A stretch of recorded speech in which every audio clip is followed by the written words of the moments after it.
कुछ रिश्ते खून के होते हैं, कुछ रिश्ते समाज में रहते हुए संबोधन के होते हैं, और कुछ रिश्ते ऐसे होते हैं जो जहन में उगते रहते हैं। उनका कोई नाम नहीं होता, लेकिन उनकी खुशबू आपकी आंखों में बसर कर, मुस्कान में मिलकर, हाथों के जरिए किसी के माथे को छूती है तो बरसों से दबी हुई कोई ख्वाहिश पांव पसारने लगती है। 12 साल से सूनी मेरी गोद भी उस समय अपनी किस्मत के आगे हाथ फैला देती है, जब उस बिन माँ की बच्ची की आंखें दरवाजे की ओट से रोज मुझे हसरत भरी निगाहों से तकती रहती हैं। मेरे पैरों की थाप से उसके घर के दरवाजे की ची की आवाज़ का खुलना जैसे रोज एक नई सुबह का दरवाज़ा खुल जाता है। उसे पता नहीं कैसे मेरी सीढ़ी उतरने की आवाज़ महसूस हो जाती है, और दरवाजे की ओट से झांकते हुए एक मुस्कुराहट की पुड़िया मेरे हैंडबैग में डाल देती है, जिसके बदले में रोज़ एक टॉफ़ी उसमें से निकलकर उसकी हथेली पर आ जाती है। तुमने इसकी आदत बिगाड़ दी है रोशनी बेटा, रोज रोज मत दिया करो टॉफ़ी। उसके दादाजी ने दरवाजे पर रखी परी के सर पर हाथ रखते हुए मुझसे कहा। आदत ही तो है, बिगड़ती है तो कोई बात नहीं। बदले में रिश्ते सुधर जाते हैं तो ऐसी आदतों का बिगड़ना अच्छा ही है। एक बार की तरह दादा पोती मुस्कुरा कर रह गए और मैं अपनी गाड़ी में ऑफिस के लिए निकल गई। शाम को लौटी तो परी के घर के बाहर मैंने मजमा जमा देखा। लोगों की भीड़ इतनी ज़्यादा थी कि मुझे अपने फ्लैट तक जाने वाली सीढ़ियाँ दिखाई नहीं दे रही थी। एक बार तो मुझे लगा दादाजी की तबीयत ठीक नहीं रहती, इसीलिए शायद। लेकिन जैसे जैसे मैं उनके दरवाजे की ओर बढ़ती गई, दादाजी के रोने की आवाज़ और तेज होती गई। यूं लगा मेरी छाती में कोई भारी पत्थर बंध गया है। मैं भीड़ को जोर से धकेल कर दादाजी के पास पहुंची और उनके घुटने पर हाथ रखकर फर्श पर बैठ गई। दादाजी ने अपने दोनों हाथ अपने माथे से हटाकर मेरे माथे पर रखे और रोते रोते जो कहा वो मुझे बिल्कुल सुनाई नहीं दिया। मुझे ऐसा महसूस हुआ जैसे उन्होंने अपने सर से कोई चीज़ उठाकर मेरे सर पर रख दी हो। पीछे से और भी आवाज़ें आ रही थी जो मेरे कानों को गुजरकर छाती पर पड़े पत्थर से टकराकर लौट लौट जा रही थी। मेरी आंखों के सामने दुनिया अंधेरी गलियों से गुजरती हुई रोशनी का गुच्छा हो रही थी, जिसे पकड़ने के लिए मैं बेतहाशा भाग रही थी। लेकिन छाती पर पड़े पत्थर का वजन लगातार बढ़ता ही जा रहा था। अब एक एक कदम आगे बढ़ाना मुश्किल होता जा रहा था। तभी मुझे माथे पर आलोक के हाथ का स्पर्श महसूस हुआ। मैं झट से उठकर बैठने की कोशिश करने लगी। तभी लगा जैसे सीने का पत्थर अब भी उतना ही भारी लग रहा है। मैंने लेटे लेटे ही आलोक से पूछा, आलोक, परी कहाँ है? आलोक ने मेरा हाथ थामते हुए कहा, पुलिस उसे ढूंढ रही है। हम लोगों ने थाने में रिपोर्ट लिखवा दी है, अखबार में भी उसकी फ़ोटो दे दी है। चिंता मत करो, दिल्ली की पुलिस बहुत एक्टिव है, जल्दी मिल जाएगी। मुझे अब भी यकीन नहीं हो रहा था। मुझे उस भीड़ की आवाज़ें स्पष्ट हो गई थीं। कोई कह रहा था, मैं समझा कोई परिचित होगा दादाजी का, कर रहा होगा कोई बातें। मैंने ध्यान ही नहीं दिया। किसी ने कहा अंधेरा होने लगा था, तो उस आदमी का चेहरा भी पहचानना मुश्किल था मेरे लिए। हाँ, परी को हंसते हुए देखकर मैं भी यही समझा, होगा कोई परिचित। कोई पूछ रहा था, जब उठा कर ले जा रहा था तो चिल्लाई क्यों नहीं? बोल पाती तो ये नौबत ही ना आती। ले जाने वाला जानता था कि परी बोल सुन नहीं सकती। आज तो उसका जन्मदिन भी है, तभी तो दादाजी उसके लिए घर में गुब्बारे और फीते सजा रहे थे। मुझे लगा जैसे मेरी देह बिस्तर पर लेटे लेटे ही पत्थर से रेत का ढेर हो गई हो। देखो बेटी, हमारे खानदान में पहला बच्चा लड़का ही हुआ है। लड़की के जन्म पर हमें कोई ऐतराज़ नहीं। दूसरी बार में लड़की हुई तो हम उसे नाजों से पालेंगे, लेकिन इस बार हमारी बात मान लो। कुछ कहने सुनने का मौका नहीं दिया गया था परी की माँ को। पति ने दोनों हाथ पकड़ लिए थे और ससुर ने नाक बंद कर बोतल उसके मुंह में उड़ेल दी थी। उसने मुंह में उंगली डालकर उल्टी करने की कोशिश की तो पति ने उसके हाथ पकड़कर बिस्तर पर लेटा दिया और सर पर हाथ फेर कर पुचकारने लगा, देखो, हमने कभी तुम पर कोई जुल्म नहीं किया, हमेशा प्रेम से रखा है, तुम्हें सारी खुशियाँ और आराम दिया है। तुम हमारी खुशी के लिए एक बात नहीं मान सकती? ताऊ जी के घर दोनों बेटे हैं, पुश्तैनी जायदाद में बराबर का हिस्सा चाहिए तो हमें बेटे को जन्म देना ही होगा। वसीयत में यही लिखा गया है। सोचो, यदि हमारे पास करोड़ों की जायदाद आ जाएगी तो तुम्हारे बेटे को जीवन में नौकरी के लिए कोई संघर्ष नहीं करना पड़ेगा। वो कुछ कह पाती उससे पहले ही बेहोश हो चुकी डॉक्टर ने जैसे तैसे माँ की जान बचाई और कहा कि ऐसे में गर्भपात करने से माँ की जान जा सकती है। जो पैसे कोख गिराने के लिए डॉक्टर ने लिए थे वो माँ की जान बचाने और मामला रफा दफा करने के एवज में डॉक्टर ने रख लिए। किस्मत ने परी की माँ के शरीर का जहर चूस लिया था। परी को बचा लिया। परी को बचाए रखने के लिए माँ को जिंदा रखा, लेकिन परी को जन्म देते हुए हिम्मत हार गई। बेटी का मुंह देखने से पहले ही मौत का मुंह देख लिया। परी टकटकी लगाए पिता को देखती रही, रोई नहीं, जन्म के समय भी नहीं। माँ की मौत का सदमा कह लें या उस दवाई का असर। जान तो बच गई थी, लेकिन एक ऐसी जान जो सिर्फ सांस लेती थी और खुद को सांस लेते देख सकती थी, न बोल सकती थी, न सुन सकती थी। आज 8 दिन हो गए मैं ऑफिस नहीं गई, सिर्फ इसीलिए क्योंकि उस सीढ़ी से उतरना नहीं चाहती थी जिस पर परी की आंखें दरवाजे की ओर से एकटक मुझे देखती रहती हैं। मुस्कुराती नहीं, आंखों में बस एक ही सवाल, उस दिन तुम छुट्टी लेकर मेरे लिए एक नई ड्रेस खरीदने अपने साथ बाजार ले जाने वाली थी। तुम मुझे उस दिन बाजार ले जाती तो मेरे साथ ये सब ना हुआ होता। टीवी पर खबरें सुन सुनकर मेरे कान पक गए थे। 6 महीने की बच्ची के साथ हुई दरिंदगी, 6 साल की बच्ची का यौन शोषण, 16 साल की बच्ची के साथ गैंग रेप। लग रहा था पूरी दुनिया वहशी हो गई है और इस वहशी दुनिया में परी अकेली। न जाने क्या हुआ होगा उसके साथ, कौन ले गया होगा। जायदाद को लेकर जिन लोगों पर शक था उनका इंसानियत का इम्तिहान हो चुका था। ताऊ जी ने पुश्तैनी जायदाद को अपने दोनों बेटों और परी के नाम बराबर हिस्सों में बांट ही दिया था और फिर परी के दादाजी का जायदाद से मोह उसी दिन ख़त्म हो गया था जिस दिन परी को उनकी गोद में छोड़कर उसकी माँ मर चुकी थी। मामूली सी दवाई माँ की जान ले लेगी, ये उन्होंने सपने में भी नहीं सोचा था। उसी पाप का प्रायश्चित वो कर रहे थे। ये परी की परवरिश और उनका परी के लिए प्यार देखकर कोई भी कह सकता था, लेकिन ये प्रायश्चित परी की आवाज़ नहीं लौटा सकता था। रोशनी इतना दिमाग पर जोर दोगी तो तबीयत बिगड़ जाएगी। मेरी आंखों में भर आई लालिमा को देखकर आलोक ने कहा, मैं कुछ कह नहीं पाती हूँ। मुंह से बोल निकलने से पहले आंखों से आंसू छलक पड़ते हैं। आलोक, उस दिन मैं उसे साथ ले गई होती तो कितना अच्छा होता। क्यों विधाता की करनी को अपने कर्मों से जोड़ रही हो? जो होना होता है वो होकर रहता है। सोचो, तुम उस दिन परी को साथ ले गई होती और बाजार में ये घटना हुई होती तो क्या तुम खुद को माफ़ कर पाती?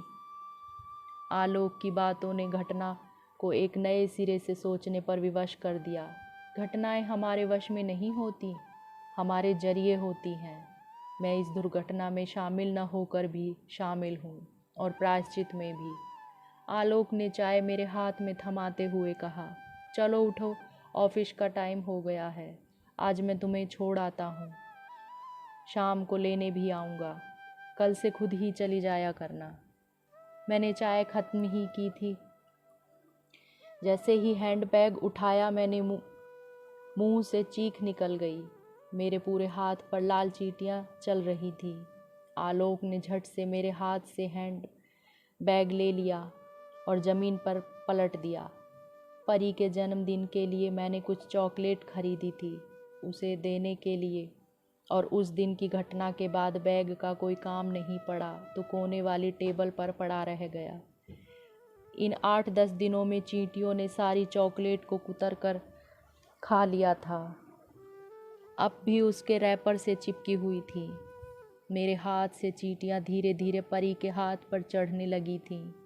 मैं एक एक करके चींटियों को उसके हाथ से निकाल रही हूँ, लेकिन वो उसकी त्वचा को कुतर कर उसके हाथ में छेद कर उसमें घुसने लगती हैं। परी के हाथों से खून निकल रहा है, लेकिन वो चीख नहीं पा रही है। अचानक चींटियां छोटे छोटे हाथों में बदल जाती हैं, फिर हाथ धीरे धीरे बड़े होने लगते हैं।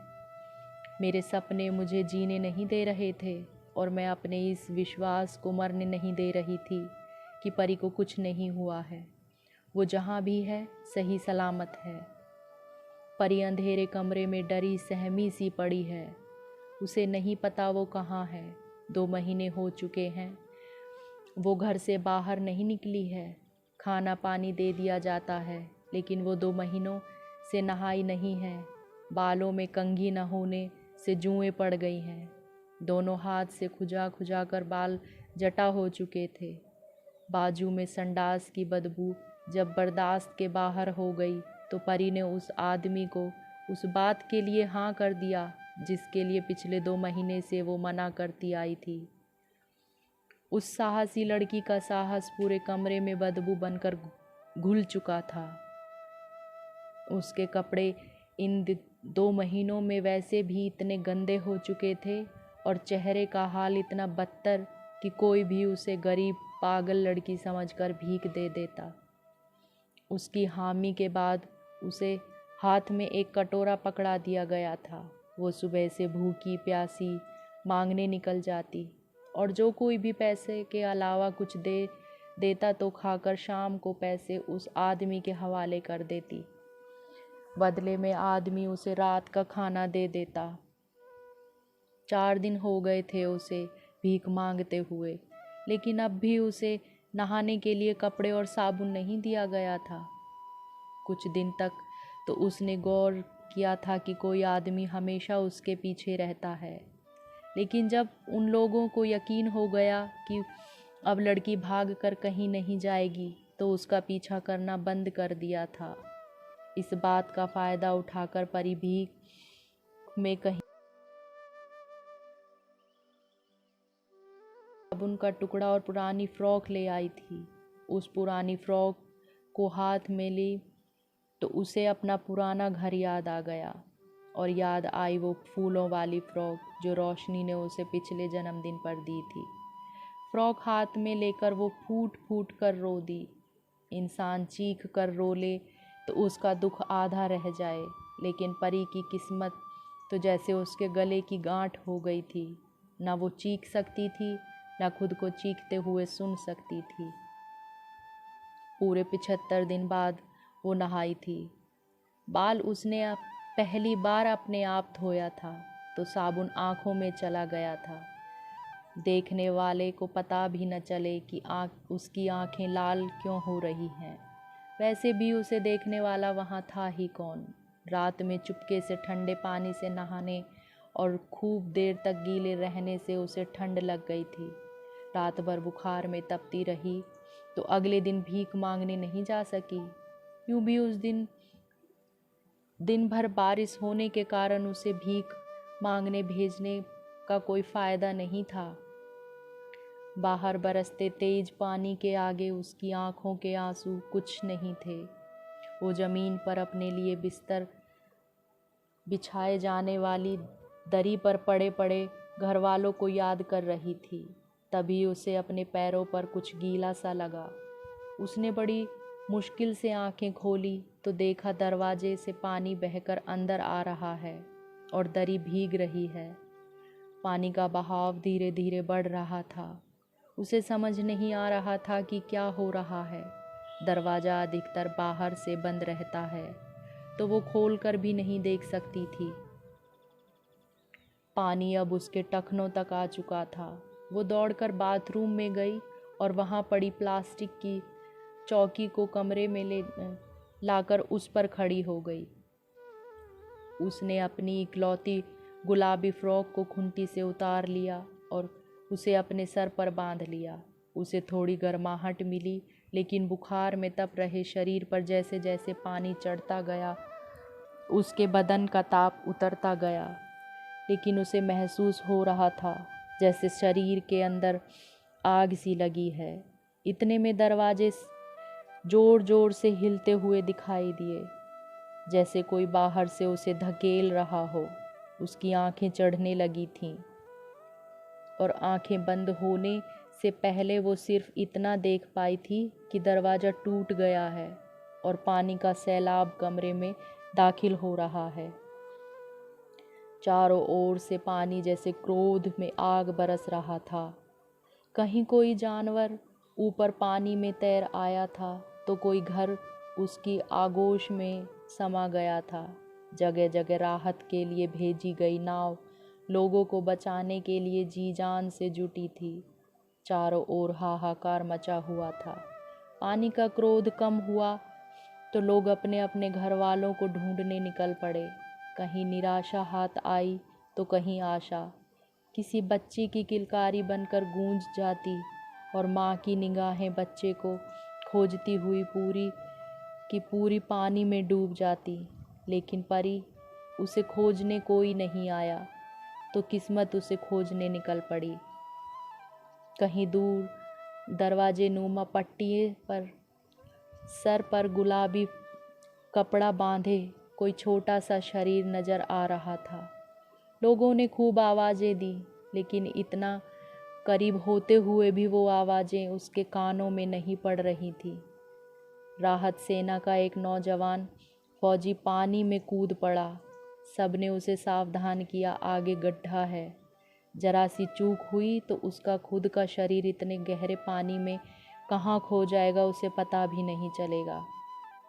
वो फौजी अल्लाह को हो अकबर कहता हुआ पानी में आगे बढ़ता रहा और उस पटिए को एक हाथ से पकड़कर धीरे से किनारे तक खींच लाया। कमरे का जो दरवाज़ा परी के लिए बंद रहता था, वही उसकी किस्मत का दरवाज़ा बनकर उसे बचाने आया था। परी को राहत शिविर तक पहुंचाया गया। 2014 की कश्मीर बाढ़ का प्रलय किसी के लिए वरदान साबित होने वाला है, ये कोई नहीं जानता था। बुखार में तपते परी के शरीर को जब प्राथमिक चिकित्सा दी गई तो वो धीरे धीरे सामान्य स्थिति में आ गई। उससे बार बार उसका नाम पूछा जा रहा था, उसके माता पिता का नाम पूछा जा रहा था, लेकिन परी भला बोलती भी तो कैसे। वहीं शिविर में अपने बिछड़े बच्चों को ढूंढने आए अभिभावकों को परी से मिलवाया गया, लेकिन उनमें से कोई भी परी को अपनी बेटी बोलकर घर नहीं ले गया। शिविर खत्म होने लगे, सब लोग अपने अपने ठिकाने पर चले गए, लेकिन परी कहाँ जाती। जिस फौजी ने उसे बचाया था वो भी रोज मिलने आता था। उसे अब तक ये तो समझ आ गया था कि ये लड़की बोल सुन नहीं सकती। सरकारी कार्रवाई करते हुए ये कहकर वो परी को अपने घर ले आया कि जब तक उसके माता पिता नहीं मिल जाते वो परी को अपने साथ ही रखेगा और व्यक्तिगत रूप से भी उसके माता पिता को खोजने की कोशिश करेगा। परी फौजी के घर आ गई थी। फौजी की पत्नी ने बड़े प्यार से उसकी देखभाल की, उसके शरीर को ही नहीं मन को भी स्वस्थ होने के लिए प्यार भरा वातावरण दिया। अपने घर से उस अपहरणकर्ता के घर और वहाँ से इस फौजी के घर 8 साल की बच्ची के साथ किस्मत न जाने कौन सा खेल खेल रही थी। रोशनी ने ऑफिस जाना शुरू तो कर दिया था, लेकिन परी का चेहरा रह रह कर उसकी आंखों के सामने घूमने लगता और आंसुओं में घुलकर उसके सीने में उतरता रहता। उसके सीने का पत्थर रेत ही नहीं, आंसुओं से भीग भीग कर दलदल बन चुका था, जिसमें धीरे धीरे वो खुद धंसती जा रही थी। घर से निकलना और घर पहुंचने के बीच का समय तो ऑफिस में काट लेती, लेकिन इस बीच के समय के दोनों ओर जैसे 2 पहाड़ खड़े थे, जिसे रोज दोनों समय लांघना उसके लिए बहुत मुश्किल होता था। आज भी कंप्यूटर में आंखें गड़ाए ऑफिस का काम कर रही थी। अचानक उसकी कलीग ने कहा, ये गुमशुदा बच्चों की न जाने कब की फ़ोटो लोग फेसबुक पर शेयर करते रहते हैं। सच की होती भी है या यूं ही लोग लाइक्स और शेयर के नाम पर कोई धंधा चलाते हैं? कुछ समझ नहीं आता। रोशनी जी, आप क्या कहती हैं ऐसे स्टेटस का? रोशनी ने कहा, सच कहूँ तो पहले मैं भी बकवास समझकर इग्नोर कर देती थी। अब लगता है यदि 100 में से कोई एक हिस्सा भी सही है और हमारे शेयर करने से बच्चे को खोजने में कोई मदद मिलती है तो केवल एक शेयर करने से हमारा कौन सा समय या पैसा नष्ट हो गया है। मैं तो कर देती हूँ। कलीग रोशनी की हालत जानती थी तो उसने हंसते हुए कहा, चलो एक काम करती हूँ, ऐसे स्टेटस मैं आपको भेज दिया करूँगी, आप लोगों को शेयर करते रहा करिए। श्योर। इतना कहकर रोशनी अपने काम में लग गई। शाम को ऑफिस का टाइम ख़त्म होने लगा तो अपनी ऑफिस की साइट के साथ उसने फेसबुक से लॉग आउट करने के लिए हाथ बढ़ाया तो उसकी नज़र कलीग द्वारा शेयर की हुई पोस्ट पर अटक गई। पहले तो उसे लगा परी का चेहरा इस कदर उसकी आंखों में बस गया है कि हर बच्ची उसे परी जैसी ही दिखाई देती है। लेकिन जब उसका शक यकीन में बदल गया कि नहीं, ये फ़ोटो तो परी की ही है, तो उसने तुरंत फ़ोटो के साथ दिए फ़ोन नंबर पर कॉल किया। उधर फौजी के मोबाइल की रिंग बज रही थी और इधर रोशनी के दिल की धड़कन इतनी तेज़ हो गई कि उसे लग रहा था कि कोई उसके सीने में दलदल से बाहर निकलने के लिए आवाज़ लगा रहा है। रोशनी उस दलदल में फंसी बच्ची का हाथ पकड़कर उसे खींचने की कोशिश कर रही है, लेकिन बच्ची का हाथ बार बार उसके हाथ से फिसल जा रहा था। रोशनी ज़ोर से घबराकर उठ बैठती है और जल्दी से लाइट जलाती है। आलोक उसे खींचकर अपनी बाहों में भर लेता है। रोशनी, अब तो यकीन कर लो, परी लौट आई है। आलोक रोशनी के बाजू में सो रही परी की ओर इशारा करते हुए कहते हैं। वो बोल नहीं सकती तो क्या हुआ, लेकिन उसके चेहरे के सुकून से साफ झलक रहा है, जैसे कह रही हो, मैं परियों की शहजादी, मैं आसमान से आई। तो दोस्तों, ये थी हमारी आज की कहानी। उम्मीद करती हूँ आपको पसंद आएगी। आपका क्या कहना है इस कहानी के बारे में? कमेंट करके हमें ज़रूर बताएं। वीडियो लाइक करके चैनल को सब्सक्राइब कर लीजिए और साथ में घंटी को दबाकर ऑल पर सेट कर लीजिए ताकि आने वाला वीडियो का नोटिफिकेशन आपको तुरंत मिले। धन्यवाद।